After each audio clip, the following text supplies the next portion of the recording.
नमस्कार दोस्तों, इन दिनों द कश्मीर फाइल्स के नाम पर आपको उलझाया जा रहा है। Social media, main stream media, राजनीतिक गलियारे, सामाजिक संगठनों, अलग अलग प्लेटफॉर्म पे, अलग अलग मंचों पे आपको ये बताया जा रहा है कि आप इस फिल्म को देखें। कई राज्यों ने, खासकर बीजेपी शासित राज्यों ने इसको टैक्स फ्री कर दिया है।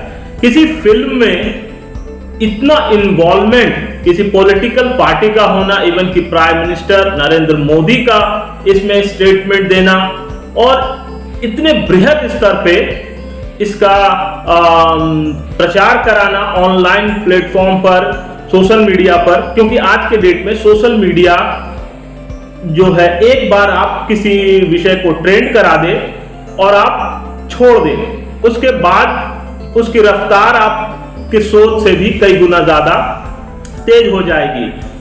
क्योंकि मैंने आपको बता दूं कि सोशल मीडिया का जो ट्रेंडिंग स्टाइल है, एक बार ट्रेंड होने के बाद आपको कुछ करने की जरूरत नहीं है, बस वो ट्रेंड होता रहेगा।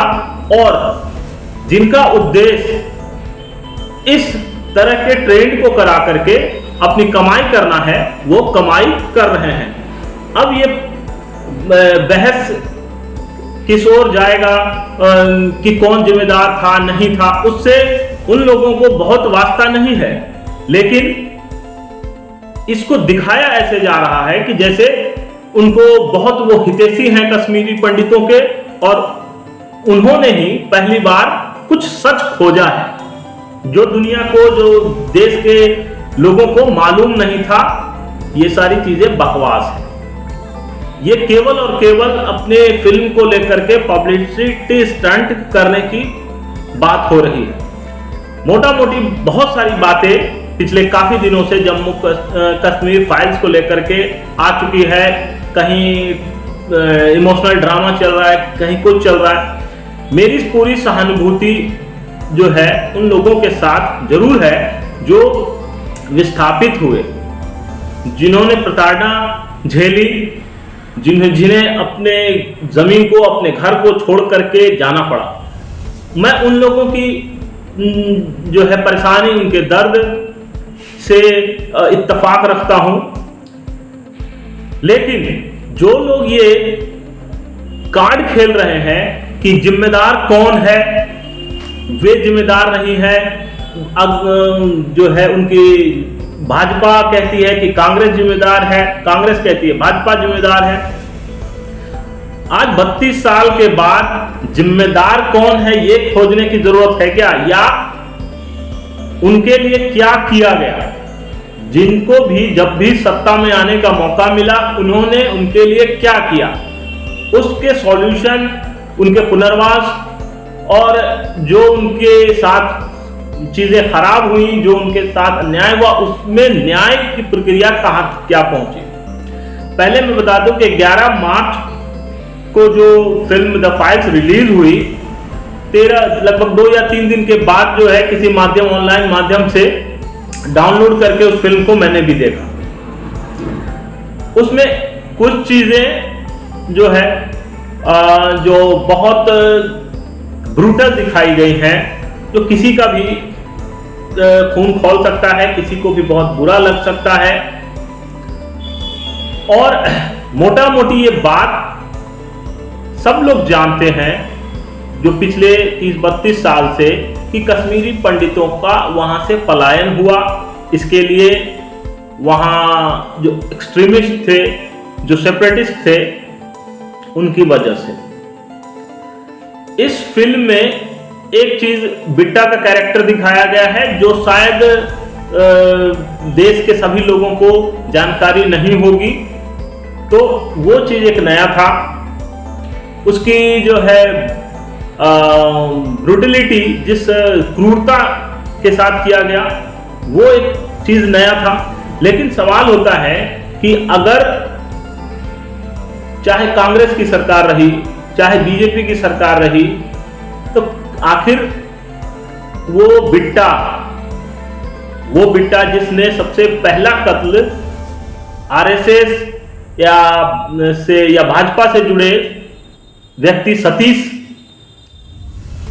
टीकू की हत्या से शुरुआत की थी, वो गिरफ्तार कभी क्यों नहीं हुआ? उस पर वो जो न्यायिक प्रक्रिया से जो दंड मिलना चाहिए वो क्यों नहीं हुआ?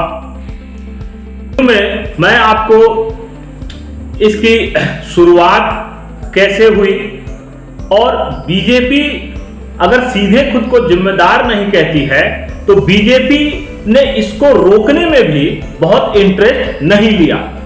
इस बारे में तथ्यात्मक क्या है वो आपको बताऊंगा। मैं इसकी शुरुआत देखता हूं, जो एक्सट्रीमिस्ट, जो सेपरेटिस्ट जो है अपने चरम पे आए। अब 1987 के विधानसभा चुनाव से शुरू करते हैं। 1987 में जब जम्मू कश्मीर विधानसभा का चुनाव हुआ तो नेशनल कॉन्फ्रेंस और कांग्रेस का अलायंस था, और कांग्रेस और नेशनल कॉन्फ्रेंस से वहां के जो स्थानीय लोग के बीच में नाराजगी थी, जो सेपरेटिस्ट थे या जो अलग राज्य अलग होना चाहते थे, उन लोगों ने एक पार्टी फॉर्म की थी, मुस्लिम यूनाइटेड फ्रंट। और उस समय जो इंटेलिजेंस की रिपोर्ट थी, उस समय जो रिपोर्टें आती थी, उसमें ये साफ कही जा रही थी कि मुस्लिम यूनाइटेड फ्रंट, जिसमें ज्यादातर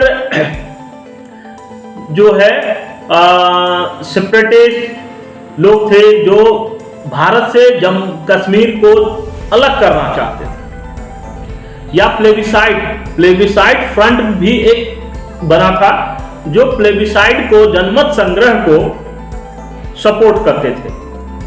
तो इंटेलिजेंस की रिपोर्ट, अलग अलग जो रिपोर्ट थी, उसमें ये बात छन के आ रही थी कि मुस्लिम यूनाइटेड फ्रंट को काफी ज्यादा सपोर्ट लोकल लोगों का मिल रहा है। और इस बीच में क्या हुआ कि जो सत्ताधारी पार्टी थी वहां, तो उसमें बहुत ज्यादा उन इलाकों में गिरफ्तारियां हुई जिसमें मुस्लिम यूनाइटेड फ्रंट के लोग मजबूत थे या उनका प्रचार ज्यादा हो रहा था। और इधर इंटेलिजेंस की रिपोर्ट थी कि मुस्लिम यूनाइटेड फ्रंट को 15 से 20 सीटें तक मिल सकती है। लेकिन जब चुनाव हुआ तो मुस्लिम यूनाइटेड फ्रंट को महज 4 सीटें मिली और कांग्रेस को 26, नेशनल कॉन्फ्रेंस को 40। यानी कि कोalition को, जो गठबंधन था कांग्रेस और नेशनल कॉन्फ्रेंस का, उसको मिला के 66 सीटें मिली। जो 4 सीटें, केवल 4 सीटें जो मुस्लिम यूनाइटेड फ्रंट को मिली,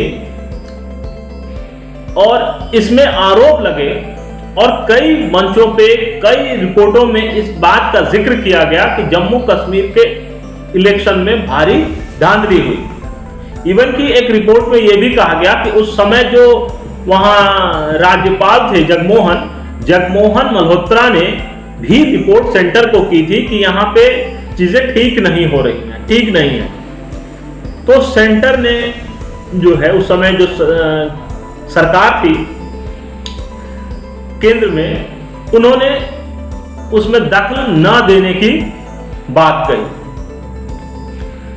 और इसी का नतीजा एक निकल के आया कि जो, और ये भी जान लीजिए कि मुस्लिम यूनाइटेड फ्रंट को 31% से ज्यादा वोट मिला था। उन जो 4 सीटें उन्होंने जीती थी, उसमें 31% से ज्यादा वोट मिला था।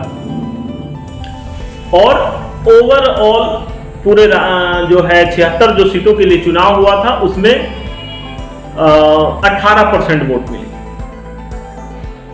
कई ऐसे सीट थी जहां पे वोट परसेंटेज कम होने के बावजूद जो है कांग्रेस या नेशनल कॉन्फ्रेंस के कैंडिडेट्स को विनर घोषित किया गया। मतलब कि 87 के चुनाव में, विधानसभा चुनाव में जम्मू कश्मीर के काफी धांधली हुई। और ये एक शुरुआती जो है कह सकते हैं कि आप वहां के स्थानीय लोगों के उग्र होने का, या जो सेपरेटिस्ट थे या जो पाकिस्तान से इन्फ्लुएंस कर रहे थे, उनको उस्काने का एक मौका मिला। धीरे धीरे चीजें उग्र होती चली गई और Jammu Kashmir liberation front JKLF का जो निर्माण हुआ था, जो संगठन बना था, उसने पहली बार जुलाई 1988 में बम ब्लास्ट किया, जम्मू कश्मीर में बम ब्लास्ट किया और ये चीजें लगातार तेजी से शुरू हो गई। यानी कि जो कश्मीरी पंडितों का जो पलायन हुआ, उत्पीड़न हुआ, उससे 2 साल पहले से ये चीजें जो है घुसपैठ या हिंसा तेज शुरू हो चुकी थी। और उस समय जगमोहन वहां पे राज्यपाल थे।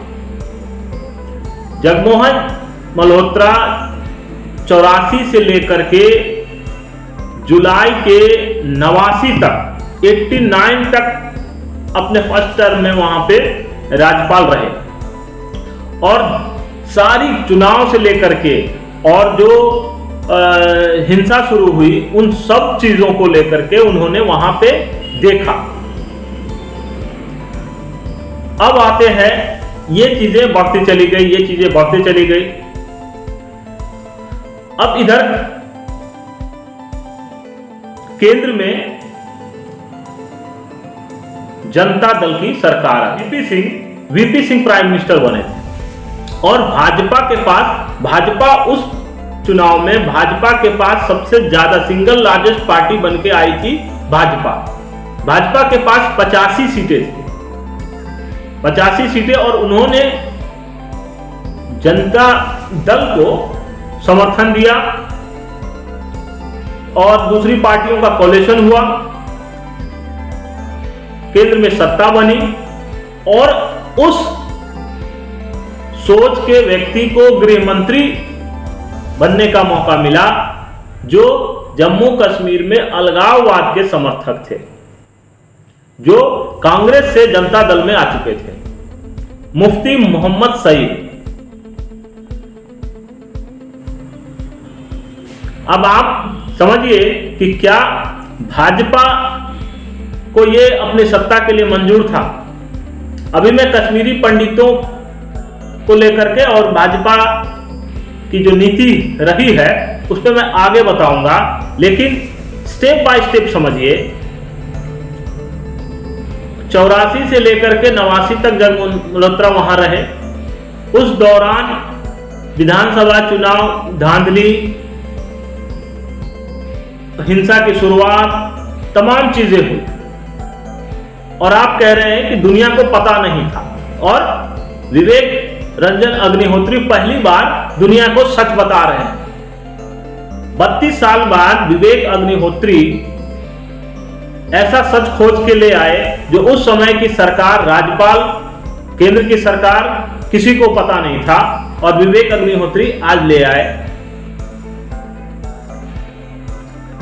अब 90 में उस गृह मंत्री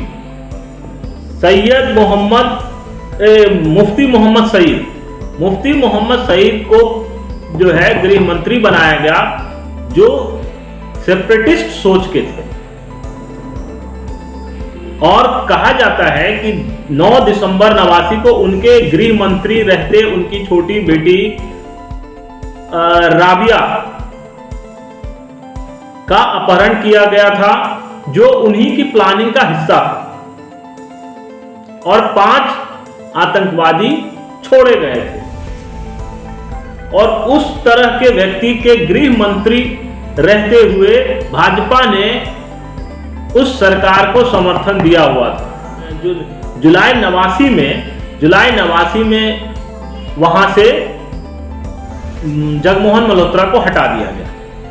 जगमोहन मल्होत्रा को हटाने के बाद जो लोकसभा चुनाव हुआ, लोकसभा चुनाव होने के बाद थर्ड फ्रंट की सरकार आई। जनता दल, भाजपा और भी कई दल, दक्षिण भारत के कई दल, सब ने मिलकर के एक सरकार बनाई उसमें भाजपा एक बहुत बड़ा हिस्सेदार बने 85 सीट को लेकर के।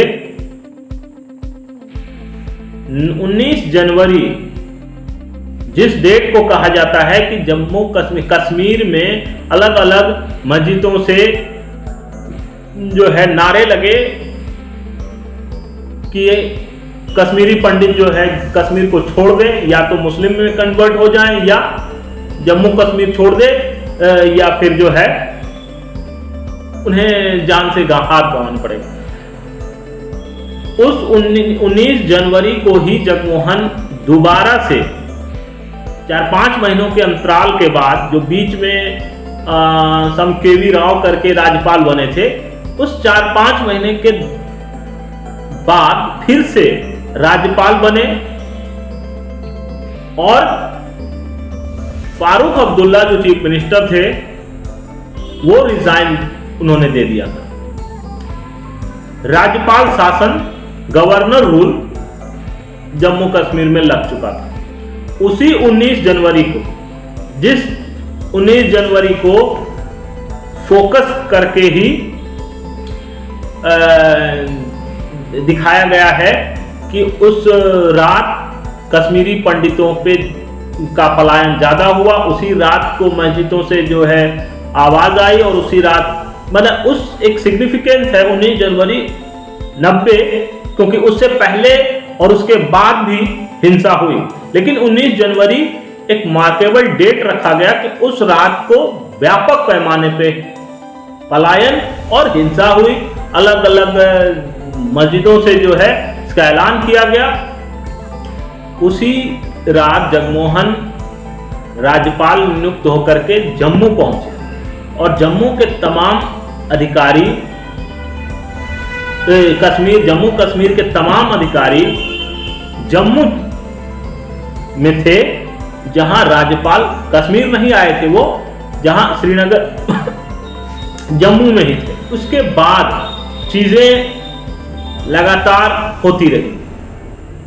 जनवरी 1990 के बाद से चीजें लगातार आगे बढ़ती रही, हिंसा बढ़ती रही, पलायन होता रहा। जो बात विवेक अग्निहोत्री 32 साल के बाद अभी अपनी फिल्म द कश्मीर फाइल्स के माध्यम से कह रहे हैं कि हमने सच को बाहर लाया है, क्या उस समय की केंद्र सरकार को, जो भाजपा के समर्थन से चल रही थी, उनको नहीं पता था ये चीज? क्या वो उसी समय तत्काल समर्थन वापस नहीं ले सकते थे? क्या वो ये प्रेशर नहीं बना सकते थे केंद्र सरकार पर कि हम वापस ले लेंगे समर्थन, आप वहां पे सख्ती से कदम उठाइए, आर्मी डिप्यूट कीजिए, पैरामिलिट्री फोर्स डिप्यूट कीजिए, जो भी करना हो आप कीजिए, अन्यथा हम समर्थन वापस ले लेंगे। लेकिन ऐसा नहीं हुआ, ऐसा नहीं हुआ। जबकि भाजपा उस समय तक एक मजबूत पार्टी, मजबूत संगठन के तौर पर देश में उभर कर आ चुकी थी। 85 लोकसभा की सीटें थी उसके पास, पावर में थी। क्यों नहीं उस बिंदु पर, उस विषय पर उन्होंने सरकार को गिराया? उन्होंने सरकार को क्यों नहीं प्रेशर बनाया? और ये चीजें तो जनवरी के बाद फरवरी, मार्च आगे तक चलती रही। एक दिन में कोई पलायन हो गया, ये तो महीनों तक चलता रहा। वहां कैंप लगा रहा, हजारों लोग उसमें, इस फिल्म में ही दिखाया गया, इस फिल्म में ही दिखाया गया है कि जो कैंप लगा हुआ था उसमें बीमारी की वजह से जो है मर रहे थे कश्मीरी पंडित। उस समय कहां थी केंद्र की सरकार? इस फिल्म में ही दिखाया गया है। तो ये पूरे समय तक भाजपा क्या कर रही थी? चलिए आप कहते हैं कि कांग्रेस जिम्मेदार है, कांग्रेस जिम्मेदार है, ये आपका पॉलिटिकल स्टैंड है, ये आपका पक्ष विपक्ष का खेल है, एक नैरेटिव सेट करने का, वो चलिए ठीक है। लेकिन तथ्यात्मक बात तो ये है ना कि भाजपा उस समय जो सत्ता में थी तो वो प्रेशर बना सकती थी ना कि भाई आप वहां पे जो कर सकते हैं, केंद्र सरकार जो कर सकती है वो करे, पैरामिलिट्री लगाए, मिलिट्री लगाए, छावनी बना दे, कुछ भी कर दे, लेकिन किसी तरह की हिंसा न हो। लेकिन ऐसा तो कुछ नहीं किया गया। क्यों नहीं किया गया? उस समय राजनीतिक दृष्टिकोण से, वोट बैंक की दृष्टिकोण से, राजनीतिक दृष्टिकोण से कश्मीरी पंडितों के विस्थापन, उन पे हिंसा या कश्मीर में हिंसा का बढ़ना, ये सारी चीजें वोट बैंक की राजनीति के लिहाज से किसी भी दल को, खासकर भाजपा को फायदा नहीं पहुंचा रही थी। फायदा क्या पहुंचा रही थी या क्या पहुंचाती? जिसको लेकर के लाल कृष्ण आडवाणी रथ यात्रा लेकर चल रहे थे।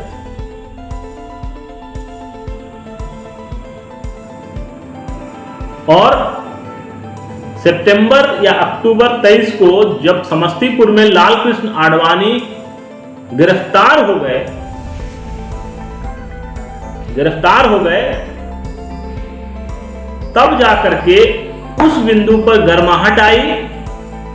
उस बिंदु पर लगा कि अगर हम इस बिंदु को अगर हम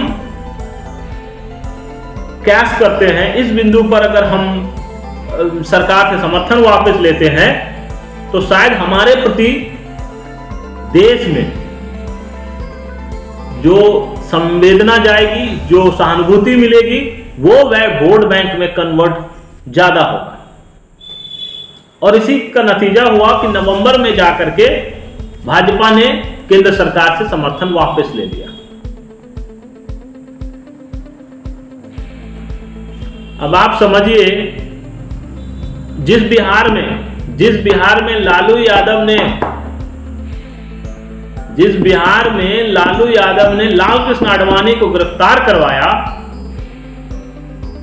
उस लालू यादव को पहली बार चीफ मिनिस्टर बनने में सपोर्ट किसने किया? भाजपा ने। जब 90 में विधानसभा चुनाव हुआ, यह बात इसलिए कह रहा हूं कि पॉलिटिकल पार्टियां, राजनीतिक दल और खासकर भाजपा जो ये कहती है कि वो राजनीतिक पार्टी है, राजनीति करेगी। मैंने नरेंद्र मोदी के एक इंटरव्यू में 14 के इलेक्शन के दौरान जो इंटरव्यू था उसमें ये सुना था, उन्होंने कहा कि वो राजनीतिक दल है तो राजनीति तो करेंगे। तो राजनीतिक दल जो है वो हमेशा अपने तत्काल के फायदे को देख करके काम करती है कि वहां उनको तुरंत क्या फायदा मिल रहा है। बाद में जैसी परिस्थितियां बनेंगी उस हिसाब से अपने आइडियोलॉजी को, अपने जो है सिद्धांत को मोड़ देंगे। 90 में जो बिहार में विधानसभा हुआ, उसमें उस समय बिहार झारखंड एक हुआ करता था, तो 324 विधानसभा की सीटों में 163 की जरूरत होती थी और कांग्रेस को 71 सीटें आई थी। और जनता दल जो था उस समय चक्र वाला जनता दल, तो उस जनता दल को 122 लगभग सीटें आई थी। सरकार किसी की बन नहीं रही थी और भाजपा के पास 39 सीटें थी। 39 सीटें थी भाजपा के पास। तो जैसे उन्होंने उस गवर्नमेंट को समर्थन दिया था सेंटर में, वीपी सिंह की सरकार को समर्थन दिया था सेंटर में, जिसमें होम मिनिस्टर मुफ्ती मोहम्मद सईद थे। चाहे वैचारिक कुछ भी हो तो समर्थन दिया अपने एजेंडे को साधने के लिए। उसी तरह से बिहार में लालू यादव को चीफ मिनिस्टर बनाने के लिए पहली बार जो लालू यादव चीफ मिनिस्टर बने वो बीजेपी के समर्थन से ही, बीजेपी ने केंद्र के अनुसार ही, केंद्र की तरह ही बिहार में भी जनता दल को समर्थन दिया अपने 39 सीट्स के साथ, और पहली बार बिहार में लालू यादव चीफ मिनिस्टर बने। लेकिन जब उन्हीं लालू यादव ने समस्तीपुर में लाल कृष्ण आडवाणी को गिरफ्तार कर लिया तो जो है विचार बदल गया। जम्मू कश्मीर के पंडितों के विषय पर जो है भाजपा का विचार नहीं बदला कि इस सरकार से समर्थन वापस ले लिया जाए और जम्मू कश्मीर में जाकर के उन विस्थापितों, उन पंडितों, उन प्रताड़ित लोगों की मदद की जाए। लेकिन जब लाल कृष्ण आडवाणी गिरफ्तार हुए तो वो ज्यादा गंभीर विषय था। उस समय भाजपा के अध्यक्ष हुआ करते थे संभवतः लाल कृष्ण आडवाणी। तो आप इससे अंदाजा लगा सकते हैं कि मात्र एक स्टंट है, मात्र एक स्टंट है कि इस एक फिल्म है, एक फिल्म को जो है आप प्रमोट करके, पॉलिटिकली प्रमोट करके और क्या अचीव करना चाह रहे हैं। आप एक नैरेटिव सेट करना चाह रहे हैं कि आप हितैषी हैं, लेकिन पिछले 32 सालों में एक ही काम अच्छा हुआ, एक ही काम अच्छा हुआ कि 370 हटाया गया। इसके लिए मैं भाजपा की सरकार की तारीफ करता हूं कि हाँ, ये 370 जो उनके एजेंडे में था ये हटाया गया। लेकिन उन पीड़ितों, कश्मीरी पंडितों, उन पीड़ितों के लिए किसी भी गवर्नमेंट ने कोई ऐसा ठोस काम नहीं किया है अब तक जिससे कि वो कोई क्रेडिट ले और किसी को डिस्क्रेडिट करे। तब तो ये सोशल मीडिया का दौर है, ट्रेंडिंग का दौर है कि आप जिस विषय को ट्रेंड करें और जो है अपनी कमाई करें। अच्छा, इस फिल्म में जो एक बात है, पाकिस्तान की भूमिका को, मतलब बहुत सारी चीजें हैं जिनकी भूमिका को सब जानते हैं, सब समझते हैं। कोई ऐसा ये विषय नहीं है, इस विषय पर पहले भी फिल्में बनी हैं। किसी फिल्म में कुछ दूसरे पहलू को छुआ, किसी फिल्म ने किसी दूसरे पहलू को छुआ। इससे पहले जो 2020 में आई थी शिकारा, उसने भी कश्मीरी पंडितों के विस्थापन को दिखाया। उसमें हिंसा के जो है क्रूर दृश्य को उस हद तक, उस तरीके से नहीं दिखाया जिस तरीके से द कश्मीर फाइल्स में दिखाया गया। या उस और भी लगभग दर्जनों फिल्में बनी हैं, कश्मीर के विषय पर दर्जनों फिल्में बनी हैं जो अलग अलग इश्यूज को टच करते हुए निकली। तो कहने का मतलब कि जानते तो सभी हैं, लेकिन बार ऐसा हो रहा है, लेकिन पहली बार ऐसा हो रहा है। हाँ, मैं कह रहा था कि जम्मू कश्मीर फाइल्स में एक चीज जो है, अगर आप हार्डनेस दिखाना चाह रहे थे, अगर आप हार्डनेस दिखाते हैं तो पाकिस्तान के इन्वॉल्वमेंट को सब जानता है, क्योंकि 87 के चुनाव के बाद जो वहाँ अलगाववाद और हिंसा शुरू हुई, उसके लिए पाकिस्तान बहुत जिम्मेदार रहा है। उसको एक मौका मिला था कि यहाँ जो परिस्थितियां उग्र हुई हैं उसको भड़काया जाए, और उसने उसका फायदा उठाया। उस समय जो है यहाँ के युवा पाकिस्तान में गए ट्रेनिंग के लिए, तो पाकिस्तान की भूमिका को जो है लगभग छिपा लिया गया है। इस फिल्म में पाकिस्तान की भूमिका को लगभग छिपा लिया गया है। एक जगह कहीं टीवी पर एक स्क्रीन में केवल बनर्जी भुट्टो के भाषण को दिखाया जा रहा है कि हर स्कूल से नारे उठेंगे, हर मस्जिद से नारे उठेंगे, हर इतने नारे उठेंगे। मतलब उसको बहुत लाइट करके उसको बहुत छिपाने की कोशिश की गई है। तो इसमें ये चीज का भी एक कमी मैं समझता हूं, क्योंकि वहां पे जो लोग गुस्से में थे, जो उग्र थे, उनको हवा देने का काम जो पाकिस्तान ने किया, आज पाकिस्तान मजे ले रहा होगा कि जो आग हमने लगाई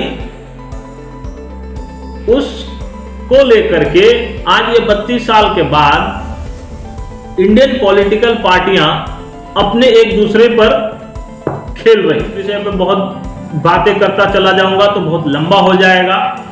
अब आप इससे समझ सकते हैं कि इस पूरी घटना के लिए कौन जिम्मेदार है, किसने रोकने का प्रयास नहीं किया, किन कारणों से ये ऐसी परिस्थितियां बनी,